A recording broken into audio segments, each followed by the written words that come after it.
हाय, hello, नमस्ते सर्वांना. माझं नाव संतोषी आणि माझी एक रिअल स्टोरी मी जी तुम्हाला सांगणार आहे ती म्हणजे मी माझ्या नवऱ्याबरोबर केलेली पहिली मस्करी. खरंच ती लई महागात पडली मला आणि ती कशी तुम्हाला पण पुढं सांगते. पण तुम्ही पण तुमच्या नवऱ्याबरोबर मस्करी केली का आणि कशी केली मला नक्कीच कळवा. आणि तुमचा पण असा व्हिडिओ करून एक शेअर करा. किती एक छोटी मोठी गोष्ट असते आपल्या आयुष्यातली, किती खूप यादगार असते आणि ती आपल्याला जपून ठेवायची असते. मग माझ्या आयुष्यात इतक्या गोष्टी झाल्यात ना, पण ते कसं माहिती आहे का, मला कळत नाही की मी कशा असं नाही का साठवून ठेवू आपल्या गोष्टी वगैरे. तर मला हा यूट्यूब चॅनल मी चॅनल खोलला आहे. त्यामुळं मला छोट्या छोट्या गोष्टी आता मी ह्याच्यामध्ये शेअर करते आणि तुमच्याबरोबर सगळ्यांबरोबर पण शेअर करते की तुम्हाला कशा वाटतात माझ्या गोष्टी. मी आज ही पहिल्यांदा स्टोरी मी तुमच्याबरोबर शेअर करते आणि ती तुम्हाला कशी वाटते मला नक्की सांगा. म्हणजे मला अजून उल्हास येईल की अशा आमच्या आयुष्यात छोट्या मोठ्या गोष्टी होत असतात, त्या तुमच्याबरोबर शेअर करू का, तुम्हाला आवडेल का, या बोर होत नसेल का. माझी स्टोरी म्हणजे नाही का असं वेगवेगळ्या प्रकारच्या म्हणजे असतात. ते कधी सॅड असते, कधी कॉमेडी असते, कधी म्हणजे नाही का खूप प्रकारच्या असतात. ते हेच आयुष्य असतं. खूप सॅड पण आहे आमचं. लग्न झाल्यापासून सारखी भांडणं पण होतात ते आणि जीव पण आम्ही खूप लावतो एकमेकांना, जीव पण खूप लावतो. पण असं नाही आहे की आम्ही हे करत नाही की बाबा नाही का फक्त भांडणच होतात म्हणून. भांडणामध्ये गोडवा पण आहे, तिखट आहे, पण रुसवा फुगवा सगळंच आहे. पण ह्यालाच आयुष्य म्हणतात म्हणून आपलं नाही का चालायचं. पण मी ही स्टोरी म्हणजे रिअल मी केलेली माझ्या नवऱ्याबरोबर पहिली मस्करी मला खरंच खूप महागात पडली. मी ती आज तुमच्याबरोबर शेअर करते. तर एकदा असं काय झालं माहिती आहे का, माझं लग्न झालं त्यानंतर मी 6 महिने नाही 1 वर्षानंतर का नाही 1 वर्षानंतर नाही, बहुतेक 6 महिन्यानंतरच, 1 वर्ष नव्हतं झालं आमच्या लग्नाला, 6 महिनेच झाले होते. तेव्हा मग आमची थोडीशी भांडणं झाली होती थोडीशी. मग नंतर मग सासूबरोबर भांडण झाली होती. मग आम्ही माझ्या मम्मीकडे गेलते मग रुसून वगैरे नाही का, नाही बोलायचं वगैरे म्हणून. आणि मग मी काय केलं माहिती आहे का, माझ्या मम्मीकडं गेल्यानंतर मग 2 महिने म्हणजे आम्ही बोलत होतो, नवरा बायको बोलत होते. फक्त सासूबरोबर थोडा वाद झाला त्यामुळं मी नव्हते बोलत वगैरे. मग नंतर मग मी काय केलं माहिती आहे का, माझ्या मम्मीने नवीन फोन घेतला आणि नवीन फोन घेतला. त्यानंतर माहिती आहे का, नवीन फोन घेतल्यानंतर मला मी म्हटलं की चला नवऱ्याबरोबर थोडीशी मस्करी करूया ह्याच नंबरवरून वगैरे. तर मग मी माझ्या मम्मीचा फोन घेतला आणि माझ्या मिस्टरांचा नंबर पहिल्यांदा त्या फोनमध्ये सेव्ह केला. आणि मग म्हणलं की चला ह्या फोनवरनं माझ्या नवऱ्याला मेसेज करूयात म्हणून. मग मी काय केलं, मी फोन घेतला आणि फोन घेतला त्यानंतर मी मेसेज पहिल्यांदा हाय म्हणून पाठवलेलं. नंतर काहीच रिप्लाय आला नाही त्यांचा. ते कामात असल्यामुळे फोन कोणाचा बघत पण नाही ते, म्हणजे नाही का फोन आला ना कोणाचा तर ते अजिबात बघत नाही वगैरे. तर ठीक आहे त्यांनी नाही बघितला. मग दुपारी मी सकाळी तो मेसेज केला हाय म्हणून. मग दुपारी पण झालं का जेवण वगैरे तुमचं म्हणून हा मेसेज केला. मग तेव्हा पण काय त्यांनी रिप्लाय दिला नाही मला की बाबा कोण आहे, कुठली पोरगी असेल. म्हणजे पोरगी म्हणून नाही, मी त्याच्यावर नाही का डीपी पण नव्हता ठेवला. आणि जे Truecallerला नाव येतं ना तिथं मी फ्रेंड म्हणून टाकलं होतं आणि त्यांना ते कळलं नाही वगैरे. तर हां तिथपर्यंत तर ठीक होतं. पण तिथपर्यंत ठीक आहे, पण तिथं तरी मी शांत बसावं का नाही.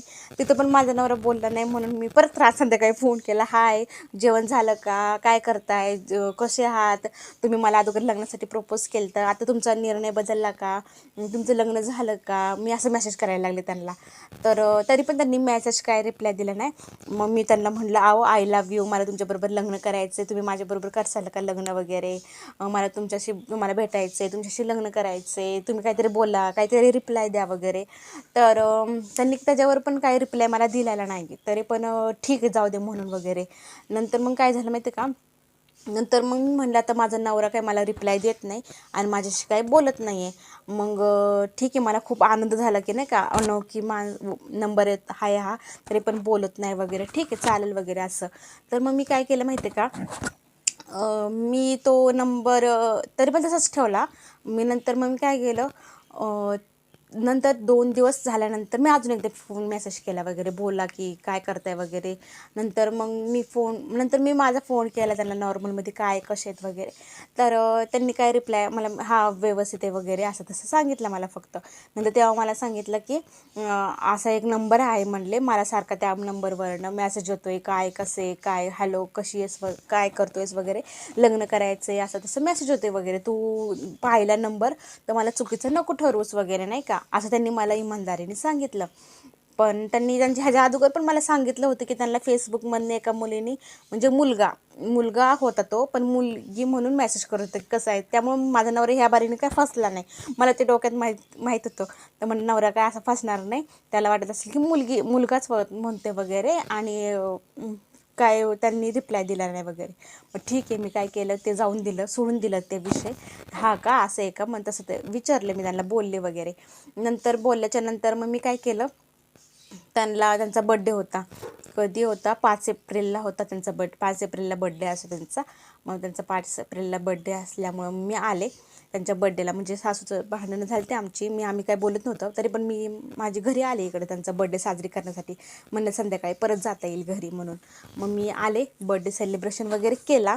आणि नंतर मग त्यांनी मला सांगितलं, नंबर नाही सांगितलं, दाखवला पण नाही नंबर, फक्त नंबरबद्दल सांगितलं. आणि नंतर म्हणले की सेलिब्रेशन वगैरे केलं. मग मी संध्याकाळी घरी आले. नंतर दुसऱ्या दिवशी काय झालं, परत त्यांनी मेसेज पाहिला. मग नंतर त्यांनी अगोदर ब्लॉकलिस्टमध्ये टाकला नंबर, आणि परत नंतर काढला वगैरे. मग नंतर मी विचार केला, ह्यांनी असं का केलं, मला तर सांगितलं होतं. पण नंतर त्यांनी ही करायला पाहिजे ना, ठेवायला पाहिजे होतं ना नंबर, म्हणजे डिलीट केला पाहिजे ना. आणि कायमचा त्यांनी ब्लॉकलिस्टमध्ये ठेवायला पाहिजे नव्हता नंबर. मग का नाही ठेवला वगैरे, असं केलं मी. नंतर मग मी म्हणलं का असं केलं असेल वगैरे. नंतर मग मी काय केलं माहिती का, तो नंबर थोडंसं सफेद लय जास्त दिसायला लागलं इकडं, फोकस जास्त व्हायला लागला असा.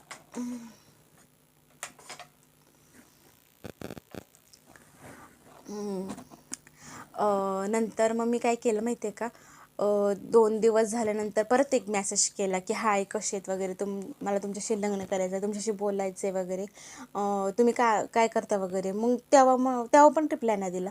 म्हणले यांनी नंबर तर ब्लॉक लिस्टमध्ये टाकला होता, मग परत काढला. मी असताना ब्लॉक लिस्टमध्ये टाकला, आणि नंतर मी गेल्यानंतर परत काढला. हे मला माहीत होतं, पण त्यांना वाटलं की मला काही कळणारच नाही. पण त्यांची बायकोच मस्करी करत होती हे त्यांनाच माहीत नव्हतं. मग ठीक आहे म्हणलं, मग असं का केलं. मग माझ्या डोक्यामध्ये तेच विचार फिरतात सारखं का असं केलं म्हणून वगैरे. मग नंतर मग ठीक आहे म्हणलं, काय आता हे काय फसणार वगैरे नाही, काय मेसेज वगैरे करत नाही. मग त्यांना मी मेसेज केला की काय कळलं का तुमच्या त्या मुलीचा कुठला नंबर आहे वगैरे काय. मग ते म्हणलं की हां कळलं, मी पोलीस कंप्लेंट केलेली आहे त्या नंबरवरनं. आणि नंतर मग ते आता म्हणजे ते मेसेज जेवढे येतात ते सगळे मी प्रूफ करून म्हणजे जपून ठेवतो आहे. कारण ते प्रूफसाठी नाही का, पोलिसांना दाखवण्यासाठी राहील आपल्यापाशी काहीतरी प्रूफ वगैरे दाखवायला.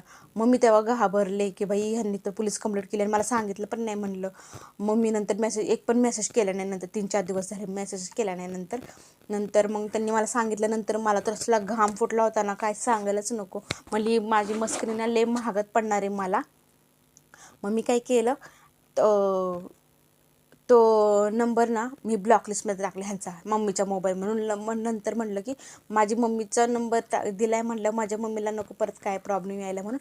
मग नंतर मी म्हणलं जाऊ द्या बाबा आपल्याला की मेसेजेस नको करायला, नाही मग नवऱ्याची मस्करी करायची, आणि नाही मला ते कळायचं नवरा कसा आहे वगैरे. मग ठीक आहे म्हटलं, आणि सोडून दिला तो विषय, सोडून दिला आणि ब्लॉकलिस्टमध्ये टाकलं. आणि नंतर मग मी 4 दिवस गेले. त्यानंतर विचारले की काय झालं वगैरे. तर म्हणले ते आता नंबर ब्लॉकलिस्टमध्ये टाकला आहे माझा, आणि काय मेसेज वगैरे येत नाही आहे. म्हणलं पोलीस कंप्लेंटचं काय झालं, म्हणजे माझा मित्रच आहे म्हणले, त्याला सांगितलं आहे. आणि त्यांनी मला त्यांच्या नंबरवरनं एक आलता मला फोन आला होता, केला होता त्यांनी पोलिसांनी. पण मी तेव्हा नशीब माझं की मी तो फोन उचललाच नाही.